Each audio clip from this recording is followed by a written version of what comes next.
Welcome to the E Show, presented by the Hockey Podcast Network. Founded in 2013, the EHL is your next step on the path to college. Over the past decade, the EHL has established itself as the college placement leader on the East Coast. And now, here's your host, the commissioner of the Eastern Hockey League, Neil Ravin. Thanks, Jim. And with that, let's bring in Jeff. It's just you and I this week, Jeff, but we have another big-time guest. And this is going to actually make us feel old because welcome to the podcast, a senior in college, Tao Ishizuka. Tao, how's it going? Good. Thank you for having me. Thanks for hopping on from Canton Ice House, Jeff. If you can't recognize it, he's got practice in like an hour, right? Yep. I figured it was either one of two options for you, Tal. It was either an 8:30 Bible class like Sawyer Worsing, or it was practice with Coach Rowdy. So yeah, we'll go with the latter. Coming off being named CCC Player of the Week this past week, let's start with this. How'd you find out? I was actually getting PT for my groin, and then my phone started blowing up, and a bunch of my teammates were texting me, sending me the little posts that the league made. I was quite surprised. I didn't have that many points, but it works. Yeah, for sure. And as I mentioned, Tao is a senior right now at Curry College, one of the top ranked teams in all of Division III hockey. But going back to your time with the EHL, it ended in the 2019-20 season. And then that following year is what we call the COVID year, 2020-21, where you only played 4 games. When for you did it feel like you actually were playing college hockey, quote unquote, finally? Yeah, it was a weird transition because that first year we only played 4 games, practiced so many times. It was ridiculous. It was crazy. My first taste of college hockey would have been my sophomore year, definitely, where we got in a set schedule, where we practiced and then played Friday, Saturday. During COVID, we had like 10 games scheduled, but half of them got canceled due to testing positive. So I'd say my sophomore year. Well, and that sophomore year, I mean, the years all blend together for Jeff and I think that was when 100%. the EHL played Curry too.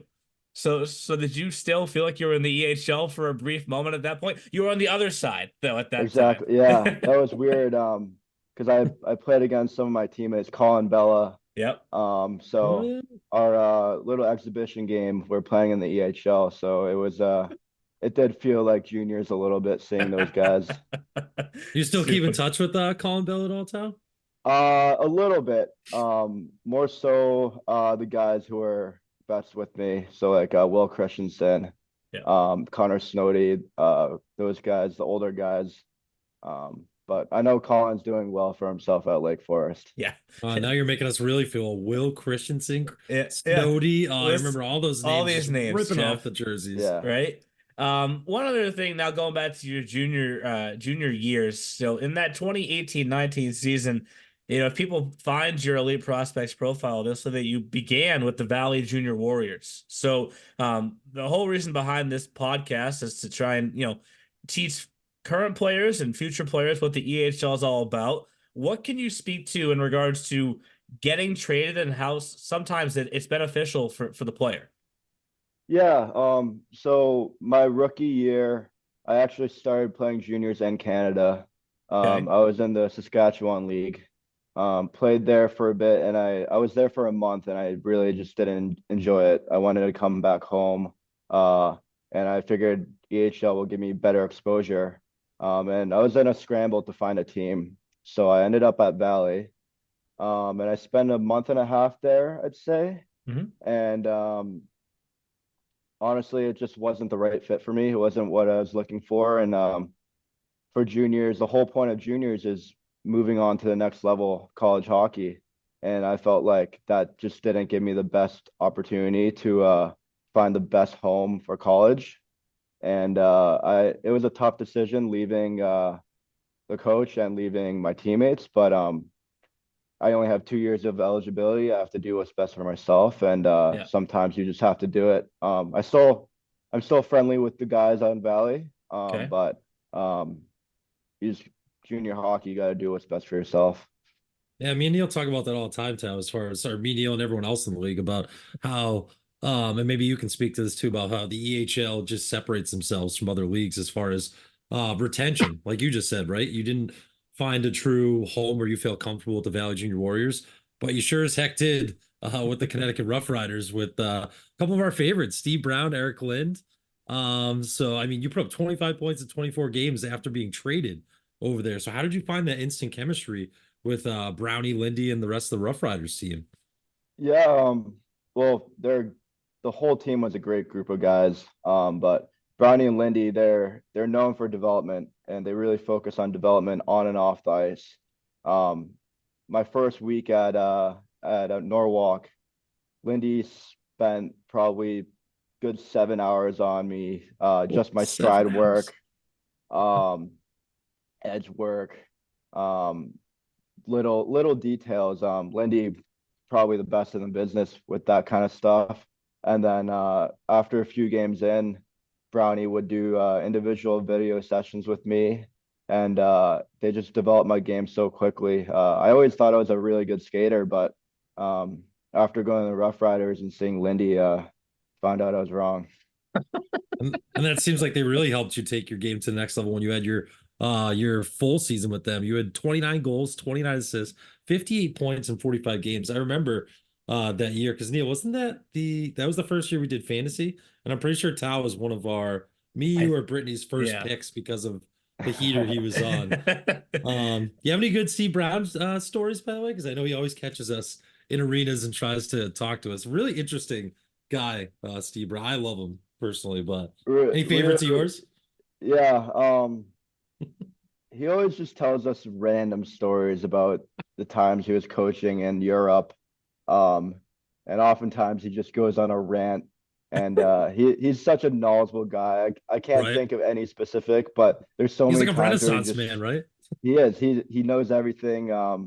And he's telling me about like players that I'm Japanese, so he was telling me about like a bunch of Japanese players he met in Europe, and just his time coaching in Sweden.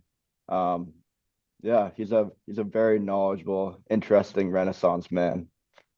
When he's telling a story, do you ever question yourself if all of it's true, or if he's just making it up because we're believing it? Yeah, we always joke about. We used to joke about that when I was playing for the RoughRiders, but he's been through everything, so I've got to believe it. Okay.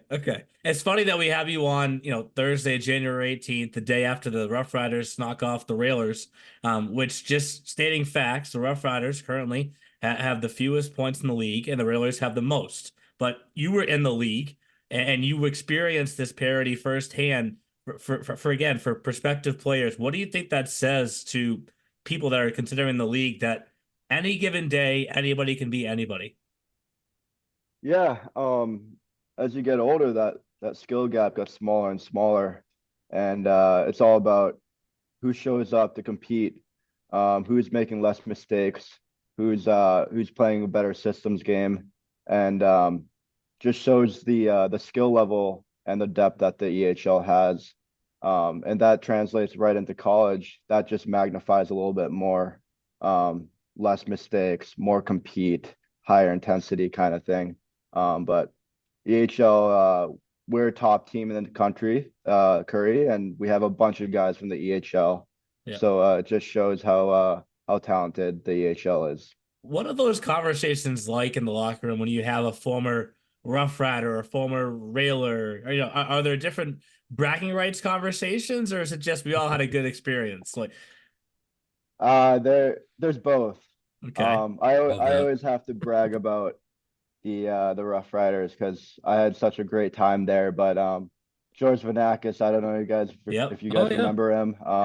So he played on the first ever Railers team. Yeah, I remember that. And that's right. We gave them their first ever win. Oh, so my God.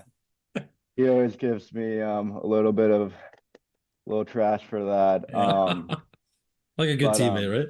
That was in Philly during a showcase. I actually remember that right now. Yeah. It was. Lindy wasn't too happy about it. There's some schools there. Yeah.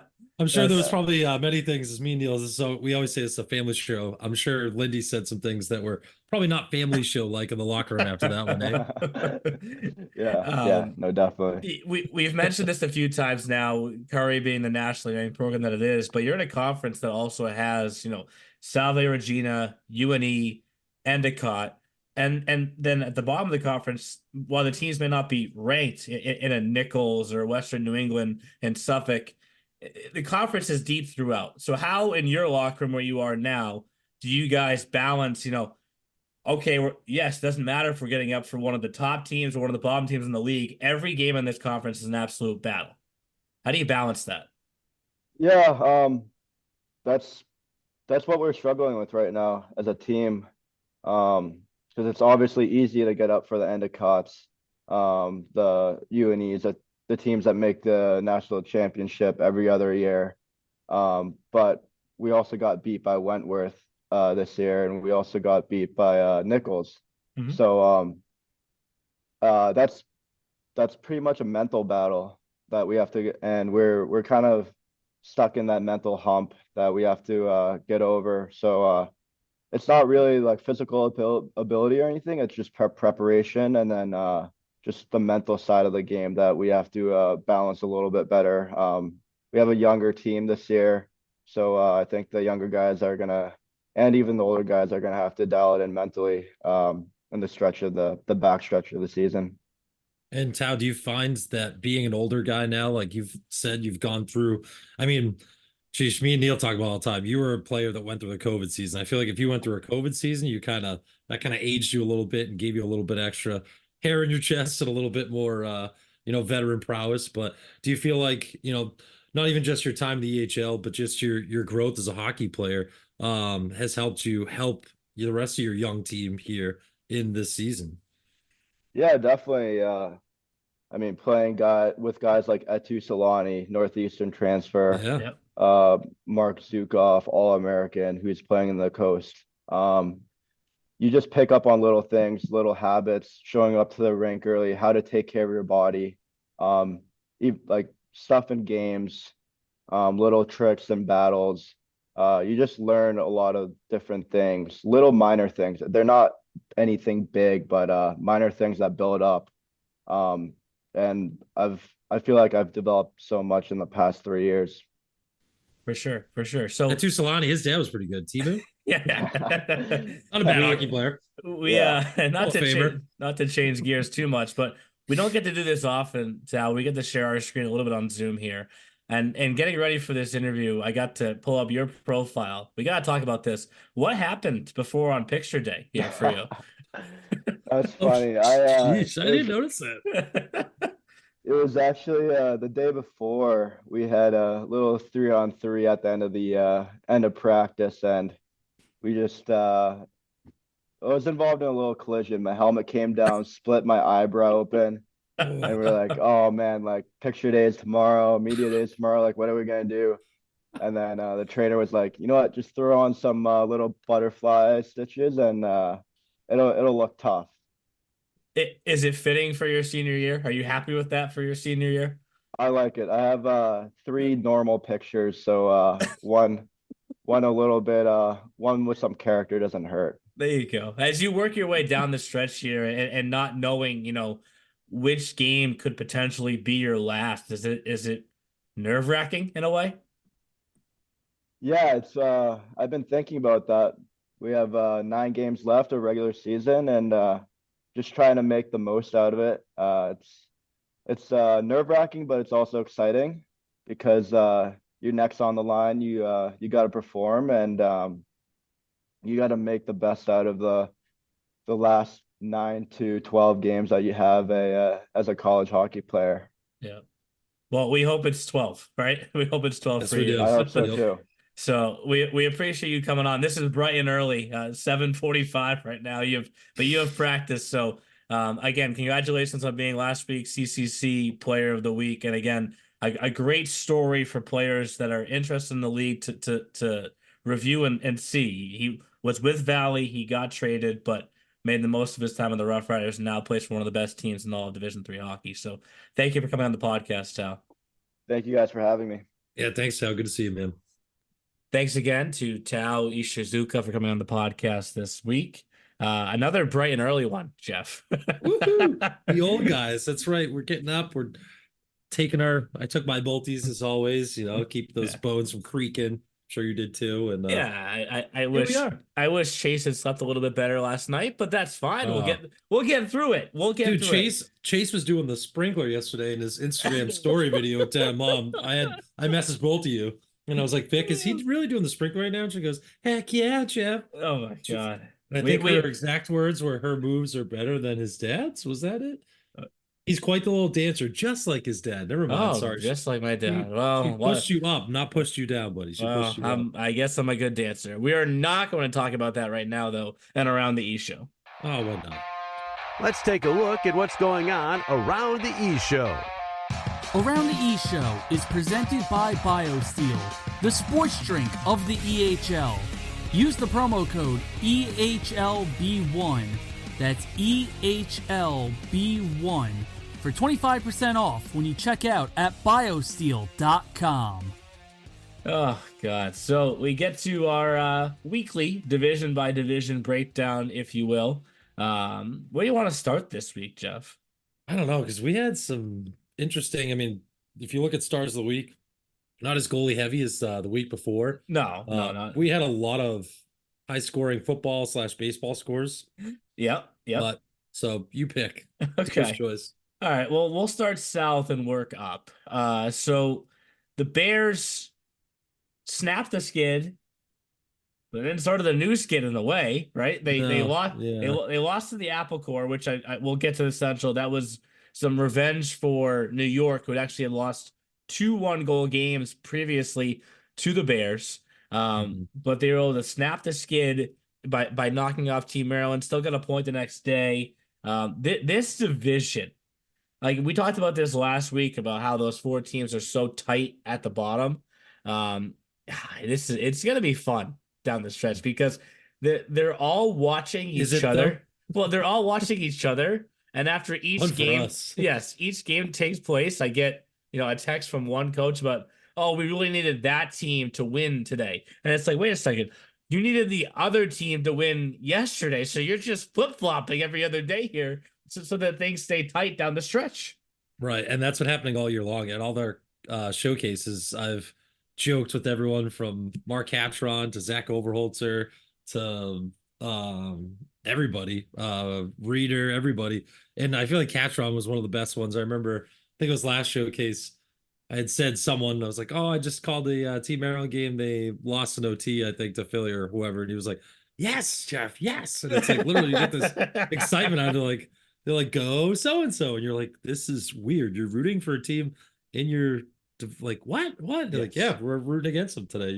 And I say that on my games. I'm like, all right, so so-and-so and so-and-so are now fans of Team X today. Because that's, and speaking of, little 4-game winning streak for Coach Catron, the Little Flyers, shot them up to 3rd place. They're only 4 points out of 2nd now, Neil. Yeah. Go PLF. What up, Alo? It's January. Makes sense. You flyered up? Yeah, they're getting flyered up. That's what they always do. But every year they seem to do this, right? It's but again, like, it's just funny how every single point matters to these guys, right? So you take it to OT, that single point. Some people call it the loser point, but others say, hey, thanks for that. We'll keep moving north in the standings. And just for those that are wondering why we keep talking about this so much, let's go to Monday, March 9th schedule. Sorry, Monday, March 4th. Whoa. I was like, wait, the season's over. We're in playoffs. What? We have that schedule yet? Nine games on the schedule. Hey, that's it. You know when you're looking at something too closely, you said you mix things up. I'll get to a funny one with that here in a second. But anyways, that day, the 87s play the Lumberjacks. Could be big for the 87s, battling to be the 2 seed, which would be in home ice in the first round.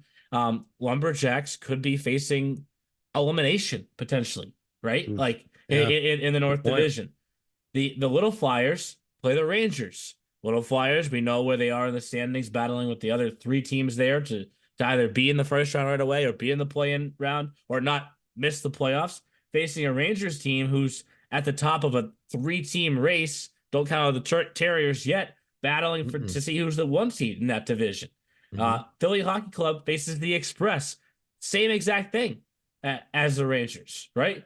Team Maryland faces the Bandits. Could be battling to be in the playoffs or out of the playoffs. The Bears face Rhode Island. Same exact thing. Rhode Island could be battling to be in the playoffs, hosting the play-in game, or out of the playoffs. And then last, Huntsman play the Apple Corps. That's what's going to make this last showcase so entertaining. And Jeff, what we're going to have to do for you, since you unfortunately can't make the trip, we'll just have you on like this weekend-long FaceTime call. So we can I'll just be having you on an iPad. I'll just walk you around the rink. Here are your live updates, Jeff. I love it. Yeah, I mean, anything I can do to like zoom in with you guys, help you guys, and yeah, just be connected. It is that week of the year where I'm gonna start dipping into college playoffs for all the college teams I'm covering, doing PA for, and fingers crossed it might be a single elimination Bentley hockey home playoff game there. So we'll see, but I'll still be following tight. Fingers crossed for you. I mentioned a few East Division teams in that conversation just now. I mean, at the top, this is awesome. Like 44 points for the Express, 44 for the Wizards, 42 for the Rangers. I mean, they're going to be watching. Awesome? It's awesome for us, not awesome for them. They're watching each other the same way every other game to see who can, fight the way to be the 1 seed. Yeah. And I mentioned this in our group text this past week, Jeff. We haven't talked about Aiden O'Connell enough, and I know we will more in fantasy. The kid's got a point. He's got a point in every single game so far. Yeah, double checked my math to make sure that was correct last night when I was doing some prep, and yeah, he's been a machine. And it sounds like that was a nice present from Corey Feliti's old roommate, Nevin Hamilton. I guess he used to play for the Boston Junior Bruins and sent him over there. I just learned that Nev and Corey were college roommates back in the day. So, nice little present. Corey's brother-in-law is Masters. Correct. So Peter Masters, yes. So there's some family connection. There's some family love there, right? So all about the connections, people. If you're not getting that yet, then you gotta have connections in all areas, even competitors, because they can help you out.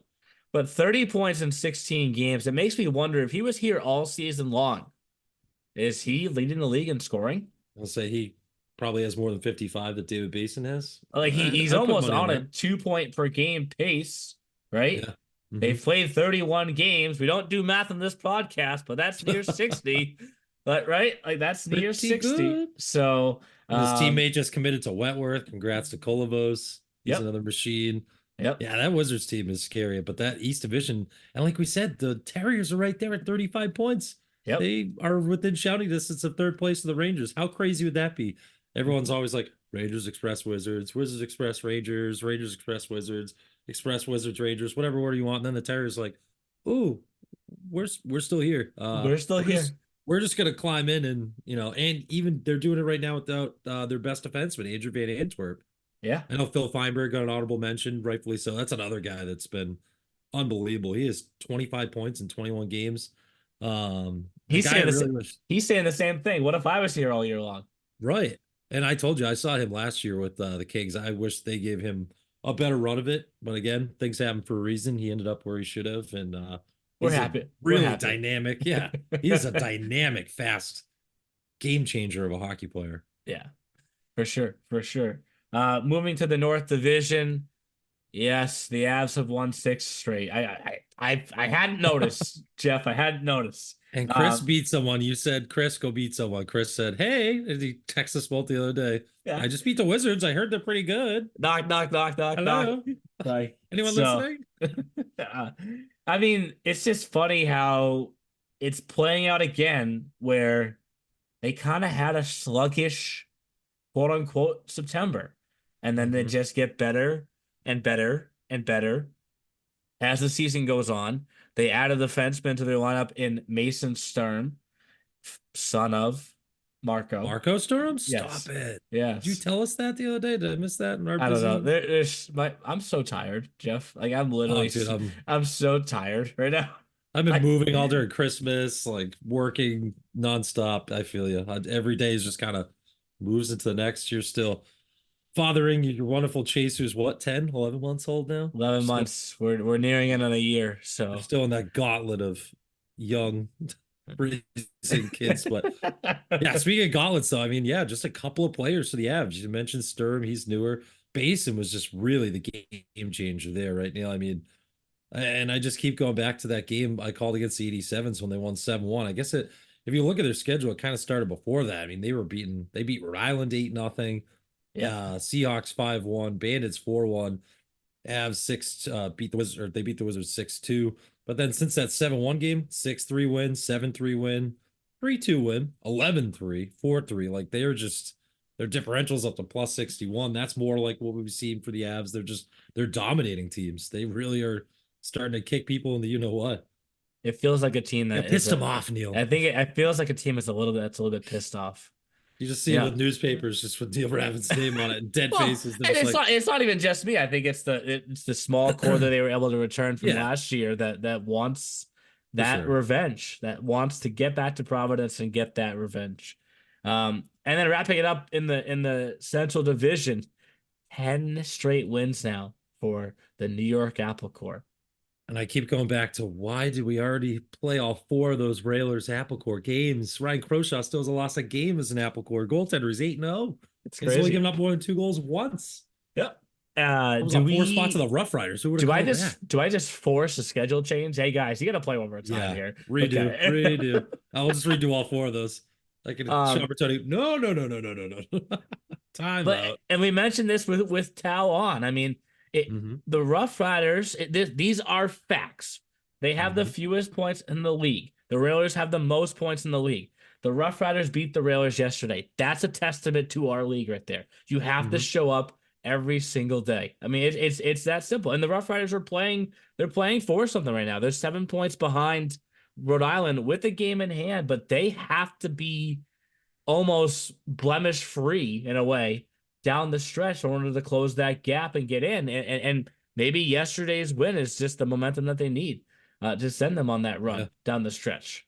And maybe a little Tao Ishizuka interview, their alum. Maybe that gets sprinkles a little extra good luck. But no, I mean, we've been saying it all year, Neil. We sound like broken records. All the coaches have said it, or majority of them have, that on any given day, any team can beat you. The RoughRiders are probably one of the better, how do we put this in, nice terms? They're one of the better bad teams I've seen. Like if you look at all the results, they're in almost every game. They don't 100% really get blown out. My last blowout I can really see for them was 7-4, the Apple Corps back on November the 10th. Everything else is around 1-goal games. I mean, they beat the Bears when the Bears were in the middle of their skid, lost to the Providence Hockey Club 6-5. Like, so there's even games where they're putting up 5 goals. They just can't keep enough out of the back of their net. But they're in a lot of these games. And then, kudos to them, to Brownie and Lindy. You just heard Tao say it. 2 guys that work really hard on development. They're, creatures of their craft, and they just knock off one of the best teams in our league and the Railers. And that'll humble you. I think Coach Bertoni might appreciate that, because as we talked about too, some of these teams that are riding really, really high, sometimes you need that little every once in a while, little punch in the gut to kind of. The biggest what if question is, you look back at all those 1-goal games. What if we just got a bounce here and there, right? There's no 7-point gap. So, but shifting over to the EHLP, we're gonna start talking a little bit about some potential history here, Jeff, because into the record books. Well, yeah, I mean the Railers have just gone out and won 27 of their first 30 games. Is that good? That's pretty good. Like that's insane, right? I mean. So they have 12 games left, right? Now, it's going to take continuing at this pace in order to do so, right? But the most wins in a single EHLP regular season was 37 from the Rangers in 2017-18, right? So in order to get 10 more victories to match it, they have to win 10 of their final 12 games, but they're winning at that rate right now. Yeah. Right. So if they win 11, of the 12, the record's there. If they win all 12, the record is there too. But back to your point, Jeff. So they've won, as of the recording of this podcast, they've won 3 straight. So if you're the Railers and you've experienced heartbreak heartbreak in the finals at both levels. But we're talking just EHLP right now, right? Yeah. Double overtime loss last year. 2 seasons prior, losing to the 87s again in the championship. You start to work your way down the stretch here. Say they get to 10 straight wins. So they had 7 wins. Now they're at 34. And it's kind of like, it's right there within grasp. Do you push for it? Not saying you go lose a game intentionally, right? But what if they win all 12 straight down the stretch and they enter the playoffs on a 15-game heater, and then the second you get there, you lose one to what the Rangers did last year, Nick Piazza, right? I wonder mentally, what the thought process may be down the stretch here for the Rails. John Feinlease, we ask you, sir. What say you? What say you, Tyson Ruscio? I mean, I don't know, Neil. That's why they get paid the big bucks, right? And that's a really, really tough question. I mean, you always want to be in the history books. You want to say you're one of the best teams ever because, I mean, we've just talked to Jack Boschert, Sawyer Wurzing, Tao Ishizuka. Think of all the memories that those 3 guys have brought up about their teams, right? And teams going on amazing runs. Bosch getting all the way to the EHL championship game. Sawyer Wurzing talking about the COVID year that we always wonder what was. And so you want to keep creating those memories, right? And what better way to do it than say, hey, we were the best EHL premier team of all time. And knowing how competitive that Railers organization is, I feel like they will probably go for it. And how crazy is it too? That team has not played any extra hockey this year. All 30 games have ended in regulation. They have had some games that have gone to overtime or a shootout. They just haven't lost anything that's gone. Oh, they haven't lost anything. Oh, that's right. We don't have the OT wins. We don't keep, throw it up. No, we don't keep the standings like that in our standings. But maybe it's as simple as this, Jeff, is they still have an Avalanche matchup, a Wolves matchup, a Rangers matchup, a Warriors matchup, Adirondack, Huntsman. Maybe they can't think about the record because they know that the stretch run is tough. But I was going to say too, we talked a lot about that last year, or the last showcase of the year. You got Adirondack, the Wolves, and the Huntsman 3 days in a row, all different times, 8:15 p.m., 8:15 a.m., 8:30 a.m. So is that maybe when you start to see, do you lose 2 out of 3 there? Do you win do you win 3 in a row? Do you win 1 out of 3? That's a tough schedule, and that's tough to play 3 games in a row like that at the end of the season when you've already played 40 plus games. So I will say this. So again, doing math on the podcast, never a good thing, right? But 12 games left, max of 24 points, right? They have 54 points. The record 4 points is 77. So the only way that they beat the point record compared to the win record is if they actually do win every single game. So there isn't even the chance to drop a game in there. So we'll see. Margin for Railers. Yes, but that's what makes that 2017-18 Rangers team so special. I mean, the Railers are 20. Was that the Maladrucolo, Bailey team? Or was that right before them? I think it was right before them. That may be a Larionov's team, actually. Oh. Larionovs, yeah. Okay, yep. So Larionovs with the extra S in there, that wasn't Igor Larionov. No, Danila Larionovs. Yes. So, but credit to them. I mean, when you go look at the standings, it almost surprises you how good they've been. Right, 27 wins so far. Stupid, absolutely stupid. It's stupid. In terms of the Rangers too, like we said, or just real quick on to finish up that division. We've talked about, we got to give, Valley started to make a comeback. They've won 3 in a row. Now they've leapfrogged the Express. That's a crazy 4-team division. And the poor Warriors and Express would be a lot closer to first if they were the New England or Mid-Atlantic. Right. The Rangers and Railers have just been on torrid paces. So it's absolutely insane. Unfortunate, but next division. No, and then the Huntsmen have won 8 straight games now at this point. And we've mentioned I forgot. I'm wearing it backwards today. Oh, there it is. He's got his PA Huntsman hat on the podcast today. Love it.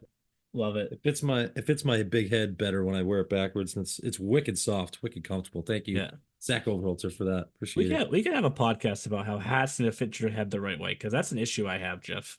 We have big domes, buddy. Yeah, big domes big shaped in different shapes, really. So we got friends in low places, Oh, I think it's good. I think it's time to go to fantasy now. So we'll jump now to the eShow Fantasy Challenge. Now it's time for the eShow Fantasy Challenge. Follow along on the EHL app, available now for free on both Apple iOS and Android. Got a great message from a parent. Oh. Yeah, yesterday. I'm We're sorry. not jumping right into our horrible dumpster fire Yahoo. Yeah, I'll get to that in a second. That's totally fine. At 3:11, I can totally wait. Trust me. Yeah. Well, I want to acknowledge this because I appreciate John Koshiel reaching out. Ryan's father, who I know in your message you said Ryan would be mad if he reached out to me, but he sent me an email. And I want to acknowledge it because we appreciate the support. Right? I know I haven't responded yet. It was yesterday. I'm going to respond soon. But if he's an avid eShow listener, he's gonna be like, wait, yes. He was asking the question though, Jeff, about like how do you know if someone's injured? And how am I going to answer that question? It helps to have your sources, right? Hey, we said that earlier, right? So keep your friends close, your enemies closer, and just know people. And so he's gonna catch in with you weekly. So John Koshel gonna text you. Maybe, but I've drafted my response so far because he also wants to discuss. If you remember back to the month of November when Marc-Andre Dumont won, which is Jordan Dumont's father from the Chiefs P team. He's about to do it again. Well, and I say that, but the issue was, remember we came back from break and there was 1 day left in November, and if Carson Fry had got the start, in all likelihood, Mr. Koshiel would have won the month. Yep. He's like, do you think that there was some fishy business going on behind the scenes? I go, we could. In my draft, I wrote, P.S. There should be an investigation. So, John, Coach Kilcoyne was like looking at the eShow fantasy series. He was like, you know what, Carson, we're gonna see you today. Briley, it's all you, bud. Here we go. Oh man, I don't too think funny. So. Too funny. But yes, we will talk Yahoo Fantasy for a second, Chef. And then we'll go back to eShow Fantasy because I got to ask you a question too. Okay. I'm not sure if you've how's noticed. eShow Kamish doing? Let's see where you are in the standings. I'm 8-6 now. You're right on that line, buddy. You're right on the line. Yeah, I mean, top 8 get in. But like, look at as we're recording this podcast, I have the most points in the league right now at 71.1 this week. Oh, this week I was looking at this. I was like, no. This week. Jamie has the second most, and I'm playing him. I'm playing Jamie, and I'm only 0.1 ahead of him. Like that's the part of Bussey. He loves Brandon Bussey. That's the part of fantasy that I think gets kind of tough at times. Is like, should it be the matchups that like the weekly match? Like it's kind of luck then, right? Because if you drop your weekly matchups in a different order, that may change your record. You know what I mean? Like I don't know. Like, and what I was going to ask you too is like, I feel like in our league, if you're scoring like 140 points plus, you're probably winning. You should win. Okay. If you hit 125 max or plus, you have a good chance to win. Because here's where my frustrations lie now, Neil. Is I scored 136 points last week and I lost to Austin Powers who had 157. That's absurd. That pisses me off. Week before that, I put up 140 and lost to Jamie, who put up 155. Yeah, that also pisses me off. Let's go back to week 12. Okay, week 12, Jim McCabe, you pumped me. He won 165 to 106. I deserve to lose that. But those other couple weeks, I did get a win that week. Huh, that was weird. That was when I beat Phil Parker. Here's another week. 2 minutes for hooking. I lost 148 to 132.6. So I'm 3-11. But if you look at a lot of my matchups, I'm scoring over 100. My team's finally scoring points, and I'm still losing. It sucks. I hate this. So I'm going back right now, Jeff. Every time I've gone over 120 points, I've won. I'm shutting my laptop. I'm slamming it. Here's my phone out the window. Where's my cat? Waylon, you want to eat this phone? All right. Wow. But it's so stupid. I hate it. How can we solve this? You just don't do matchups. You only do total points for, but that kind of takes out the fun. You do single game fantasy instead? It just takes out the fun. But yes, that's how if you fix it. If at 3-11, Jeff, There's no significant turn. You're only 3 games out of the playoffs, I was right? just gonna say, is that true? Yeah, 6 and 8 in eighth place is the Makar is a pink caddy. Is Yeah. currently in that last playoff spot. And after this week, Okay. there's 1, 2, 3, 4, 5, 6, 7 weeks left. So what Really? we'll do, Jeff, is we'll say that if, you know, the next 4 weeks don't go well, right? The next 4 weeks are critical for you. You probably have to win at least 2, maybe 3, if not all 4 of them, right? If Oh those boy, on the don't go, Railers P team. Here we go. if those don't go well for you, you can always pivot and just do daily fantasy. Sure can, buddy. We sure can. And I did over the weekend, won some money on DraftKings. Thank you, DraftKings. Can you please, can Rhode Island please clear DraftKings though? It's annoying. Glad that I have so much work in Massachusetts. This is my soapbox real quick for fantasy, but I can only check my DraftKings when I get home to Rhode Island. Then you have to switch to the Rhode Island Sportsbook. But DraftKings, we love you. Rhode Island, I don't know. Get your stuff together, will you, please? But so we know hockey games move fast, Neil, but with DraftKings Sportsbook, an official sports betting partner of the NHL, you can score faster than anything happening on the ice because this week new customers can bet $5 and get 200 instantly in bonus bets. So download the DraftKings Sportsbook app with code THPN. New customers, yes, bet just $5 on the NHL, $5 and get $200 instantly in bonus bets. And that's only on DraftKings Sportsbook with code THPN. The crown is yours. And do you have a gambling problem out there? If you do, you can call 1-800-GAMBLER. You can visit www.1800gambler.net. In New York, you can call 877-8-HOPENY, or you can text HOPENY. That is 467-369. In Connecticut, help is also available for problem gambling. You can call 888-789-7777, or you can visit ccpg.org. Please play responsibly on behalf of Boot Hill Casino and Resort in Kansas. 21 plus age varies by jurisdiction. You can void that if you live in Ontario. Bonus bets do expire 168 hours after issuance, so see dkng.com/hockey for eligibility and deposit restrictions, terms, and responsible gaming resources. NHL and the NHL Shield are registered trademarks of the National Hockey League. Copyright NHL 2024. All rights are reserved. Hey, that read was a lot better than last week's still, I think. Thanks for sending me the right one. Yeah, I got you. So I was halfway through that one last week. Sorry if I put anybody to sleep, but I guess maybe you're welcome if you needed a sleeping aid and didn't want to use some NyQuil for a night. But I knew right when I got to the end, I was like, this way more states and all that good stuff. But anyways, lots of the important stuff that people care about. Slight mistake. Okay. But anyways, on pencils. to our eShow Fantasy Challenge.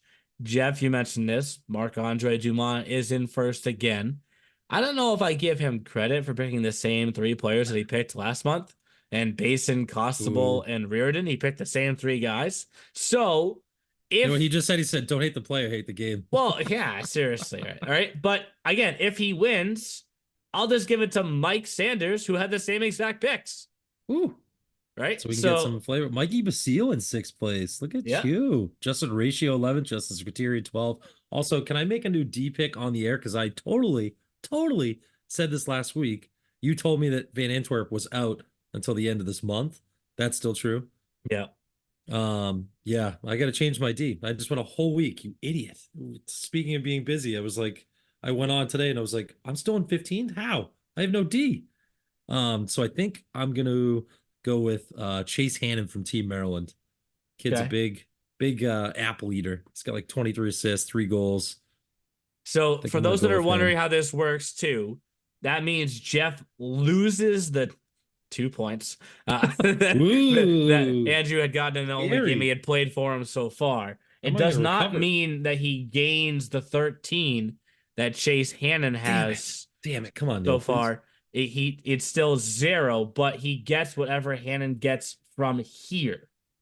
So can it be enough to make up that 30-point gap? I don't know, but like you should get some credit here for what you've done with Peter Unger this month. 29 points so far. He's been excellent. We mentioned Aiden O'Connell. He has 30 points. David Basin has 31. Cody Walker has 25. Jordan Dickinson, Cole Davidson, 2 Adirondack forwards, each have 17. Brooks Wright from the Railroaders P team has a hat trick. He has 19. Gavin Samopoulos, line mate with Cody Walker, has 18. I don't think I'm missing anybody from the forward department. Luke Golisano has 20 points. So another great late season pickup. Yeah, a lot of forwards that are doing well so far in January. For defensemen, look at that at the top. Shocking. Everyone's got Costable. 18. Hey. Jim Fitzgerald with 12. Chase Hannon. Someone has him from the beginning of the month, Jeff. Ryan with 13. Floyd, smart man. Come on, people, be different. Change it up. Get some of these other D-men like Chase Hannon. Get them some love. That's Justin's roommate. Look at that. He's Justin Horatio's roommate? No, Justin Squitieri's roommate. Oh, yeah. That's Ryan from Fantasy? Yeah. Yes. Oh, hey, Ryan. Yeah, he's in 10th place. Look at that. You. Like your picks. Gavin Samopoulos, Cam Reardon, boring. Come on. Davis Kinney's got 13 points. Cam, we love you.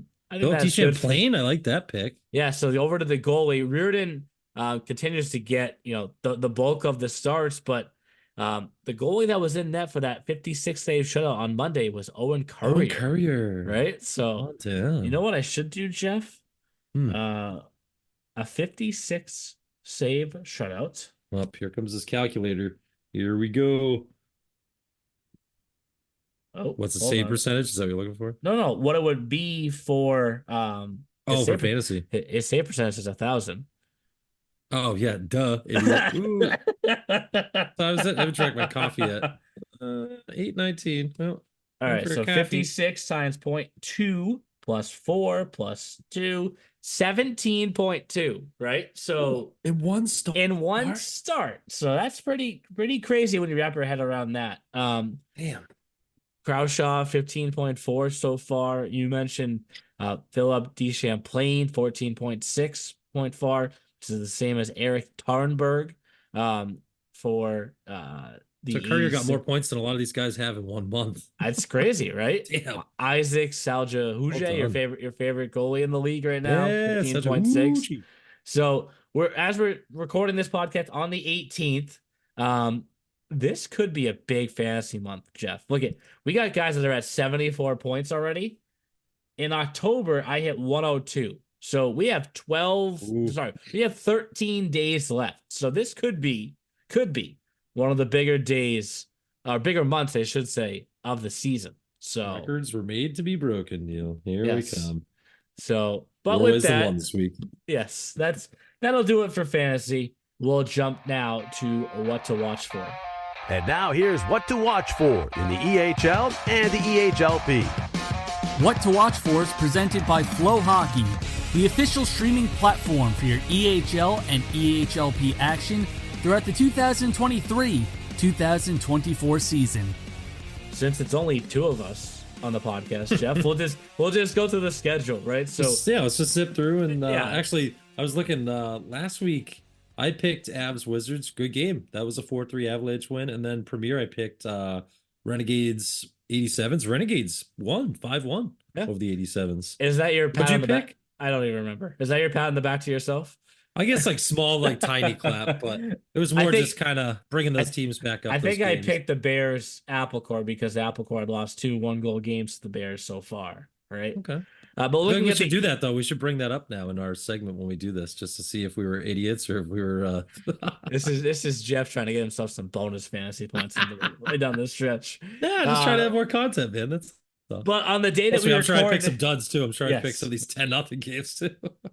On the day that we record this podcast, we get a what we could call the trade review game: Apple Core versus Chiefs. Chiefs got Anthony Vernillo. Apple Core got Ryan Crouchshaw. They meet up on the other side today at noon. Also got Rhode Island versus Seahawks. That's the first of a 2-game set. Rangers Express this weekend. Ooh, Rangers Express 8:30 at the Bic. Oh, I don't know if I'm gonna make it to the end of that game. Friday night. 8:30. What is this? Like a West Coast game? That tells you how wild my Friday nights are nowadays. Doing the sprinkler with Chase in the living room and then in bed. Anyways, Wolves also play the Spartans tomorrow, which is a potential first round preview. Two teams that need points. Yeah, right. Tight North Division. Wizards Same. Railers, there's a good one. Tuesday, January 23rd, 11 a.m. at the Edge. Do I have to make a trip out to watch a game in person finally, Jeff? Maybe I do. Maybe I do. Maybe I do. Yeah. Huntsman back-to-back versus Philly Hockey Club and Team Maryland Tuesday, Wednesday. Yeah. Both on power play. Big points needed for them. I like this Apple Core 87s matchup at the end of this podcast week, if you will. Next Wednesday, the 24th. So a lot of big games coming up in the EHL. Over to the EHLP. We start off this week right at 10:30 a.m. Avalanche versus Wolves. So 2 hours away. If you want to listen to this the second it goes up, then jump right into that game. We jump right into things there. Adirondack versus Wolves as well this weekend.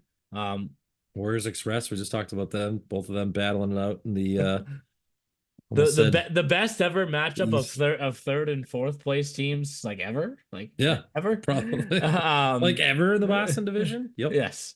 Renegades and 87s have a home and home series this weekend. So that should be good. But plenty of big games coming up. And of course, as always, key points on the line. So once again, thank you to Tao Ishizuka for coming on the podcast before his 8:30 a.m. practice. Comparison to last week, Jeff, I'm sure Sawyer Worthing would rather practice at 8:30 a.m. than have the Bible study. Have the Bible. But again, it's been great so far in the second half. Boschert, then Worthing, then Ishizuka. If you want to give pats on the back, Jeff, I've done the last two on the fly because I've waited to see what we've done. We've been able to win for awards, right? So there were 2 awards that were won this past week. So I said, I got to get one of those, 3 awards. I got to get one of those award winners on the podcast right away. I got Tao Ishizuka. I do have next week's guests already locked in. I'm not gonna hide it because he also won an award for the 4th time. Thomas McLarnon was named the Northeast goalie of the week this past week. My favorite backup goalie ever. He's coming on next week. He actually responded before Tao did, and said, "Can I do next week?" I said, "No problem at all." He's at Assumption now. Right? At Assumption right now. Right. Can't wait to tell him next week on the air. Hey, Thomas, you're my backup goalie crush, man. Yes. So, and I think that again for the players that are listening, past, present, future. Don't be shy. Well, no, the thing is, it's this is bringing these alumni on. Each of them has their own different story, right? Boschert was in a different league, didn't even know where Walpole was located. He had to look it up on a map, right? It's from Florissant, Missouri. Long ways away from Walpole, Mass. Yeah. Sawyer Worthing from my home state of Maine is now playing on the coast of Lake Michigan, right? In Concordia, Wisconsin. Tao Ishizuka, a great example of a player getting traded while playing juniors, right? And it working out well for him. Thomas McLarnon, the quote unquote backup goalie for the Little Flyers. Look at the starts, bro. He got most of the starts when he was there over McLarnon. He's now the workhorse for Assumption, who's in first place in the Northeast 10. Every player has a different story, and when they get to that next level, you can contribute whether you were on the first line in our league or on the 4th line, the starter or the backup. And that's what makes, I think, having these alumni on is to hear each of their different stories so that when you're listening at home, that could be you. And another great reminder, right, Neil, that stats aren't always everything in the game of hockey. That sometimes there's backups, sometimes there's guys that just aren't at the top of the EHL leaderboard or EHLP leaderboard in points, and they're still very good hockey players. But the EHL does do one thing really well, and that's develop guys, and the college coaches know who's good and who's not, and they don't need to look at stats and find that out. They just exactly because our players contribute the second they get there. So appreciate this early recording there, Jeff. I mean, we're done by 8:30. I love it. I literally feel like I have so much of the day left, but I've already been up for almost 2.5 hours. This is my life nowadays, people. This is my life. As you can hear in my voice, I am Sounds like losing he's it. breaking, folks. I'm He is losing breaking. it. I am losing it. Done. I'm doing great. Life is good. All right. If you can't make it out to any of the games in person this week, you can, as always, watch them on Flow Hockey. We'll talk to you next week with Thomas McLaurin, alumni, the Philadelphia Little Flyers. See you there, Neil. See you, Thomas the Tank. Can't wait. Thanks for listening to The E Show, presented by the Hockey Podcast Network. Learn more about us at easternhockeyleague.org and follow us on all of your favorite social media platforms. Also, be sure to subscribe and get notified when our next podcast episode is released.